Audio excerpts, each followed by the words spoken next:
Hi, everyone. I'm Hugo, your host, and welcome to today's show. Today, we're interviewing candidate for California State Controller, Herb Morgan. Before we begin, I would like to thank Dr. Laura, founder of Common Sense Coalition, for inviting me to host today's interview. I would also like to thank the Lincoln Institute for providing podcast space. Many people, especially young voters, don't understand what a state controller does and why the office is so important.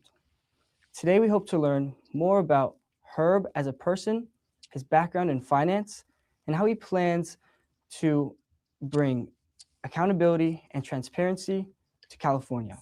Herb, thank you so much for joining us today. Hugo, what a great introduction. Congratulations. And thank you for allowing me to be with you, my friend. Of course. Before we begin, I just want to tell you a little bit about myself. I am 19 years old, going into my second year of college, studying finance and AI. I'm a third generation Mexican American. My grandparents came here from Mexico City to Texas, and I have lived in California my entire life. So the other day, our team posted a little clip of you, kind of you referencing how you are a DEI LGBTQ trans candidate. Tell us a little bit more about that. That was very clever. Well, I am the DEI candidate for California State Controller. That is true because I intend to detect every irregularity in our state's accounting system. And yes, it is also true that I am the LGBTQ candidate because I am intending to locate government budget theft quickly. Um, I forget what was the last one you asked me, Hugo? It was the trans candidate. Oh, of course. Yes, I am the first trans candidate for California State Controller for any major political office in California, I guess, because I intend to publish all transactions online for all to see in an open source database stored on a blockchain ledger. We're going to deliver transparency to the California taxpayers and citizens of our state, which will fundamentally transform our state government into a lean, efficient service delivery vehicle to our citizens. That's fascinating. I really love the play on words there. So I you don't were know what born you're in talking California. about, Hugo. I have no idea what you mean.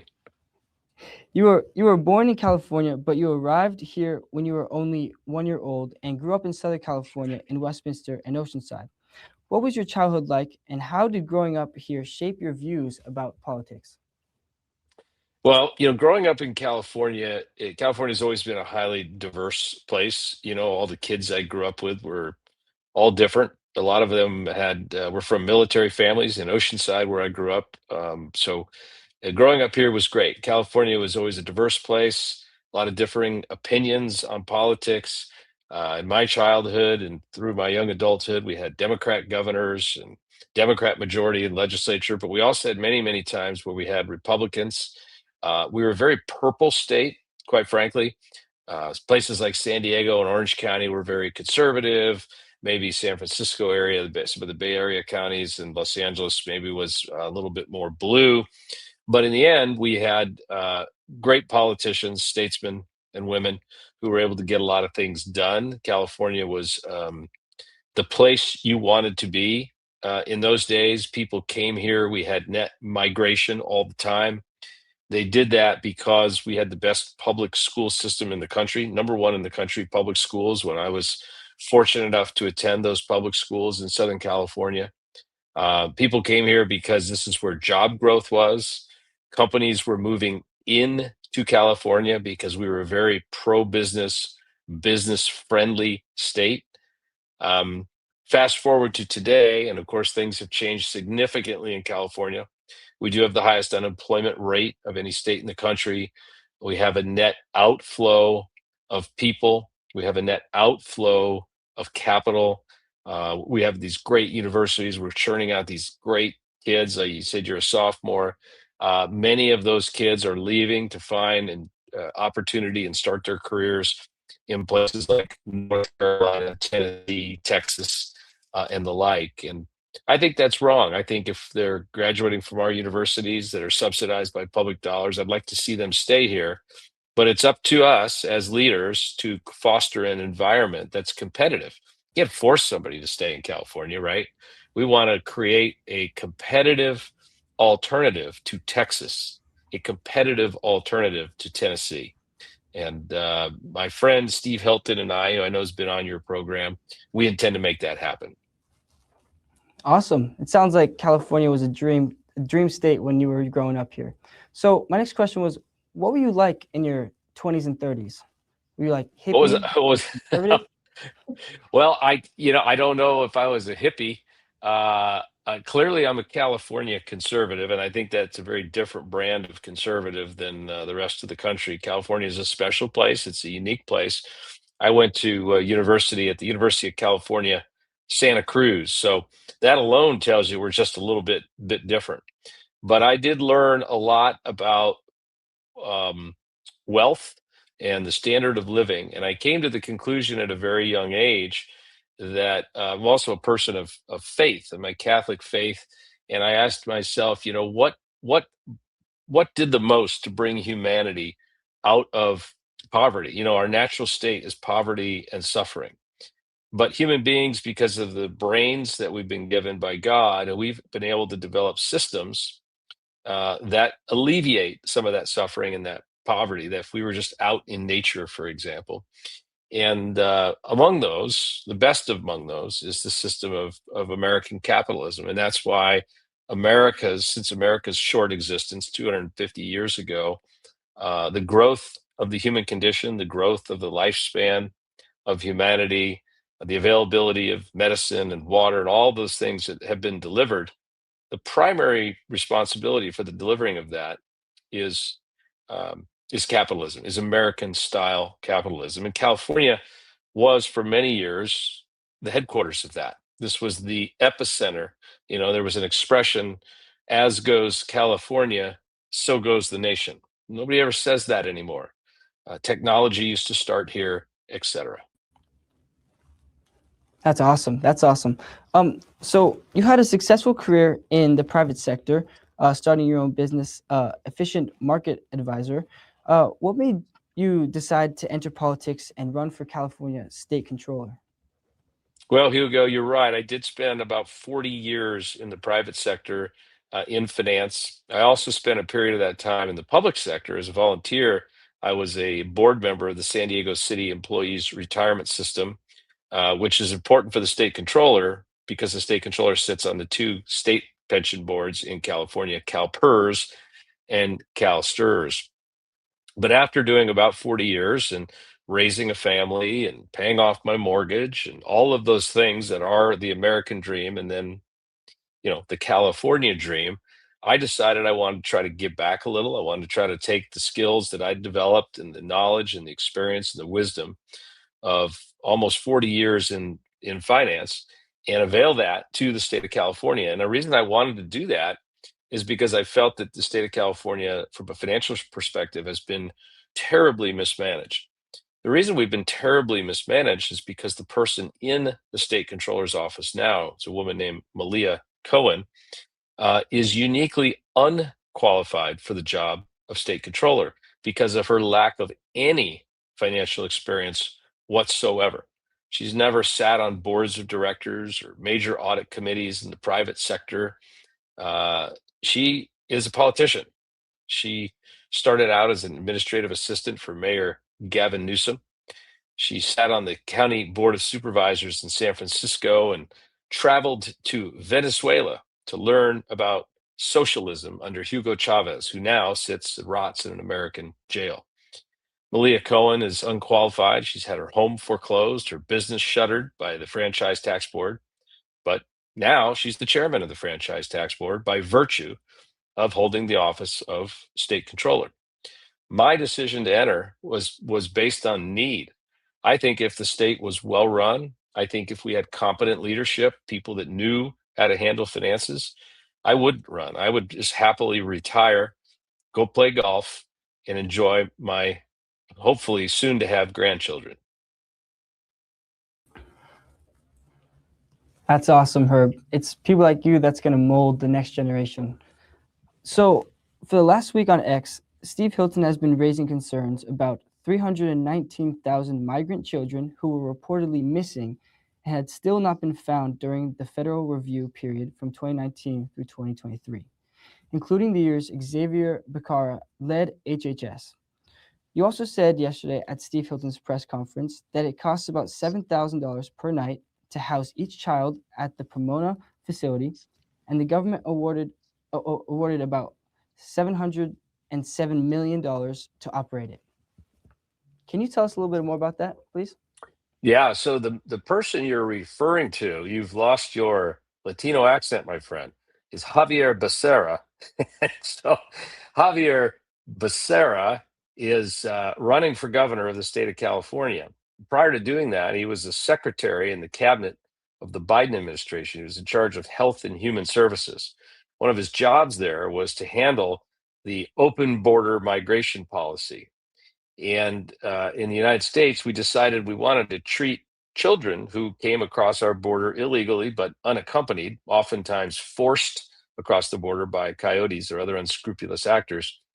And we decided they needed to have some detention facilities, or excuse me, processing facilities, and then be admitted to sponsors who were responsible and capable adults. What Javier Becerra did, rather than handle this administration through his department that he was in charge of, he instead awarded a contract to an LLC from Oklahoma. He awarded a $705 million contract. They then rented out the giant tents at the LA fairgrounds in Pomona, and they put cots in there, and they processed during that period about 10,000 unaccompanied migrant children, and they processed them and handed them off to sponsors. Well, 700 million to process 10,000 kids tells you what you want to know. They spent $70,000 per child. The children that were there were an average of 10 days. Well, that's $7,000 per child per night. Now, I don't know, Hugo, if you know how much hotels cost, but instead of sleeping on a cot in a tent, could have put those kids in the most exclusive hotel in California, the Beverly Hills Hotel. That costs about $1,500 a night. And since you grew up in California, you know kids go to sixth grade camp where they do sleep on cots, but they have crafts and food, and they're very safe and well taken care of. And that costs about $400 a week. So it raised a lot of questions. I'm a finance guy. Why did we award this contract without competitive bid? What were the alternatives? The company that it was awarded the contract represented 50% of their revenue for the year. That's an unnecessary risk we should not have taken. So there's just a lot of questions that are raised, and if you had a good financial mind looking at this, you could probably do a lot better. I think what it tells us, though, about Javier Becerra is that he's uniquely unqualified for the role he seeks, which is governor of the state of California. So, Herb, what would you have done if you were state controller in that position? Well, the state controller wasn't involved in that decision. So this is a federal situation, right? This is the Health and Human Services. This is a federal agency spending federal money and implementing a program. My point in talking about it, I did a press conference on this yesterday. It's probably what you're referring to. My point in talking about it is that Javier Becerra is now looking to move from the federal government, where he was Health and Human Services, and then he wants to move into state California government and be the governor. So I look at his record, which happened to be in the federal office, and his record is horrific. The Biden administration has gone down as one of the most feckless administrations in recent history. And within the Biden administration, Javier Becerra was known as being generally incapable and incompetent in doing the job. And my illustrative point of the $700 million sort of talks to that. That's very awesome. It's very awesome. Yes. So I am very interested in artificial intelligence, and I've been learning about it in school along with by myself. You have spoken about using AI to make government more efficient and transparent. How would that work? Yeah, it's pretty simple actually. You could take you know this because you're in school, right? You could go to your AI, Claude or Chat or whatever right now, and you could say, write me a 15-page research paper on the American Civil War. And you could tell it what to write and what you wanted, what biases, and it would write it. Now, that would be cheating. You can't do that. But what it tells you is that AI delivers productivity at a level we've never seen before in human history, right? Capitalism has delivered us this new tool, which we will evolve. And that tool is artificial intelligence. So, what the current state controller, Malia Cohen, says is the reason there's so much fraud, the reason she can't do anything about the fraud is because she doesn't have enough money to do all the audits she wants to do. Well, I say to that, hogwash. We can use our new friend, our new tool, artificial intelligence or AI. We can process unlimited amounts of data, unlimited amount of financial transactions into artificial intelligence, look for patterns of waste, fraud, abuse, inefficiency, theft, whatever. We can identify potential financial failures, and then we humans can then zero in and investigate it. So rather than trying to dig through the haystack to find the needle, AI can tell us exactly where the needle is and we can go get it. That's the beauty of AI. So it's going to make government far more efficient in very, very short order if I get elected in November.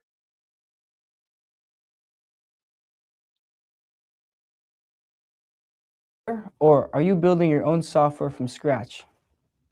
Okay, so you broke up for the beginning. I think what you're asking is, uh, are we going to buy software to do this or build it? Is that right? Exactly. Perfect. Yeah. So my plan for the state of California is something I call radical transparency. So what we really want to do is capture all the spending data as it happens in real time. So for example, this is my little cell phone here, right? And if I go to Starbucks and get a cup of coffee and I charge it on my credit card, about 10 seconds after that happens, I get a transaction report sent to my phone. And it says you spent $4 on a cup of coffee at Starbucks, and here's the date and the time and the guy that served it to you and everything else about this transaction. Well, that transaction, I just delete it. It goes away.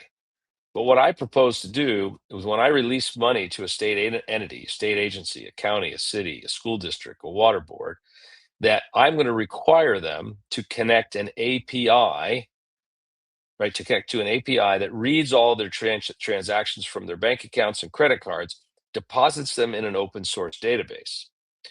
From there, we can use any AI agent and train it to look for patterns of waste, fraud, and abuse. Not only can we do that and then make that available and open source to the public, but because the data itself is public, anybody who's interested, a college student doing research, for example, along with their professor, could then take whatever AI agent they like and they could go attack that data and formulate reports and look for patterns.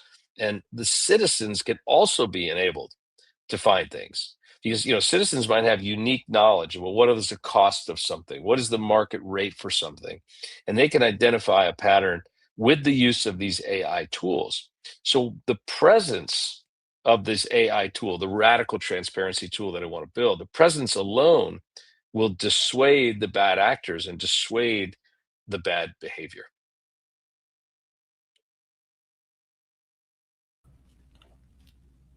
So, is there a team that has already developed this database?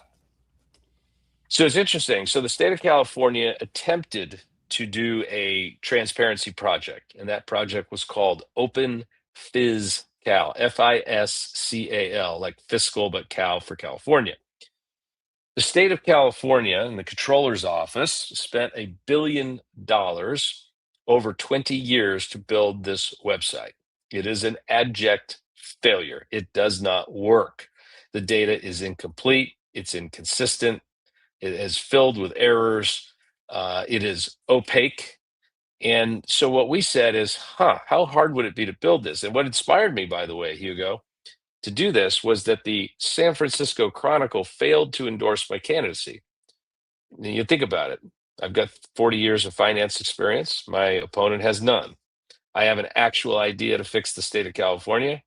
She has none. And they said, "We like Herb's idea. We just think it's too ambitious. He can't do it. It's way too big." So I said, "Fine, hold my beer.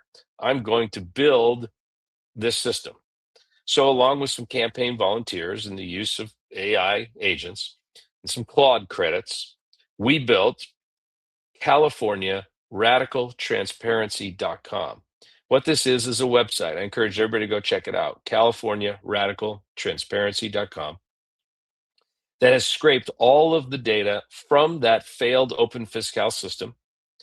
It has got all of the legislative analyst office reports, the state auditor reports, and the governor's budgets. Take that over the last 5 years, process it using AI, and then spit it out in a form that's easy to understand for the public. And that makes everything transparent. Now, I intend to build a much more robust system when I take office, and I'm going to require all cities, all counties, et cetera, to embrace and participate in that exact same system. It's going to be great. It's going to be fantastic, and we're going to uncover massive, massive opportunities to redeploy assets in more productive uses. Yeah, that is going to be great. How long do you think it would take to implement this when you get into office? Yeah, I think, believe it or not, building this and getting this out going, at least in a 1.0 version, is probably 6 months or less. It's not as complicated as you might think. And, one of the things that people don't, not everybody understands, a lot of people do, is the ease in which software code can now be written. If you've noticed over the last year and a half or so, software stocks, the stocks of companies in software, in a large part, have gone down, while computer chip companies and the capital equipment companies have all gone up. They used to all trade together. Software stocks have gone down because what's the market has recognized that coding and the writing of software can be done by AI in minutes for almost no cost. Compare that to just a decade ago, where it would take hundreds and hundreds and hundreds of engineer hours of just brilliant, smart people. But AI can do that now in seconds or minutes. So we can write the code quickly, easily. We can change it on the fly. The creation of the database where it all sits, where all the transactions sit, that's easy. That's a blockchain ledger. Use blockchain because it's immutable and unhackable. We store the data there. We build the AI bots on top of it. We can do that in 6 months. That's awesome. Do you guys have an AI team ready to start building this right as you get into office? Yeah. That's like saying, is there a hamburger joint in Fresno? Yes. There are AI people, there are AI agents everywhere. We will have competitive bids, of course. The people that helped me build my prototype site are certainly interested in coming on board. We'll have to determine whether or not we want to build it using state resources and in-house programmers, or we want to outsource this to competitive contractor bids. That's something we'll have to determine once we get in office. Yeah, I would love to join to help any way I possibly can. So I myself and probably a lot of other people, I thought that blockchain was only something for cryptocurrency. So I'm learning now that it has more use cases than just cryptocurrency. Is Oh, that that's true? right. That's right. Blockchain is a technology. It's a form of data storage. Thousands of years ago, we passed on information by word of mouth. People told stories, and that's how history was relayed. And as we evolved, we started putting markings on the walls in caves, and ultimately writing on sheepskins, on animal skins. And then we developed paper, and before that, there were stone tablets. Along the way, in the last 100 years, we developed the ability to store data and information electronically. And then we got to client server, where we stored it. So a blockchain is simply an evolution, safer, cheaper, better, faster method of storing information. It's also, at this point in time, unhackable. Ultimately, quantum computing will probably catch up to it, but that's another conversation for another day. So therefore, you can store information there. There are many, many uses of blockchain technology. For example, you could store ownership records for cars, real estate, jewelry, anything, any asset, pieces of art could be stored on an immutable, unhackable blockchain ledger. Cryptocurrency that you talked about is that it uses blockchain technology for its purposes as well. But because I want to have the citizens have faith, confidence, and trust that the data that's on there that we are analyzing is accurate and can't be hacked, the best place to store it at this time is a blockchain ledger.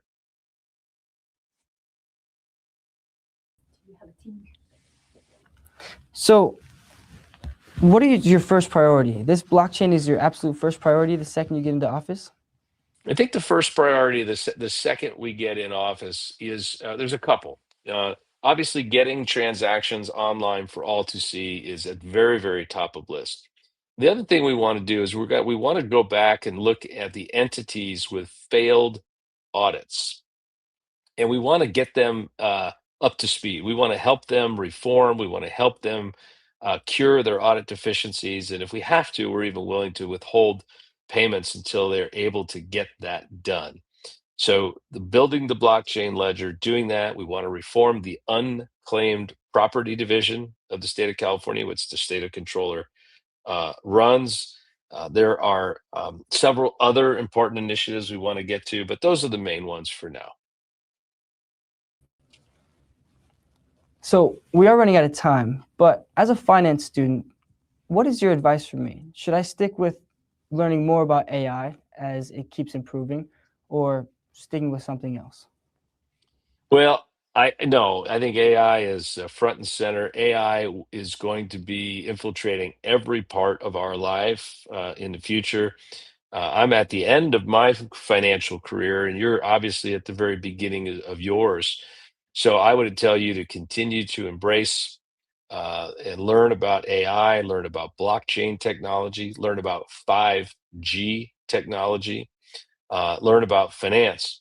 But one of the most important bits of business advice I could ever give you is in the end, no matter how much technology we have, no matter how much innovation or automation we have, business gets done between people. People need to have personal relationships. So I always tell kids in college and business, I say, should I take this class or that class or this emphasis? What you really need to do, take the classes, of course, but work on things that help develop your interpersonal skills, your ability to work with people, learn how to work on a team, learn how to negotiate, learn how to get things done. It's critically important no matter what major or path you take. Thank you so much for that advice. One more thing before we go. What do you want to be remembered by? I'd like to be remembered as the guy who changed how state government ran. And I say this because California is the richest state in the richest country in the history of humanity. We Californians want to fund fully our programs of compassion.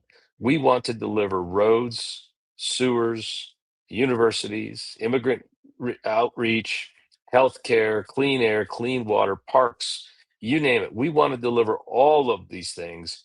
And we're one of the few places in the world that can actually afford to do so. But today, we're always ranked anywhere from 45th to 50th of states. Today there was another report. We're 50th out of 50 in economic opportunity. I want to be remembered as the guy who brought that solution to the table, implemented the solution, and turned around the state of California. Well, Herb, just want to let you know, as a first-time voter, you absolutely definitely have my vote. Thank you, Hugo. Unfortunately, we are out of time. So I just want to say thank you for taking the time out of your day to being here with us. And we hope to keep in contact and have you back on the show very soon. Thank you, my friend. Look forward to it. And good luck in school. Thank you so much. Have an amazing day. Bye-bye.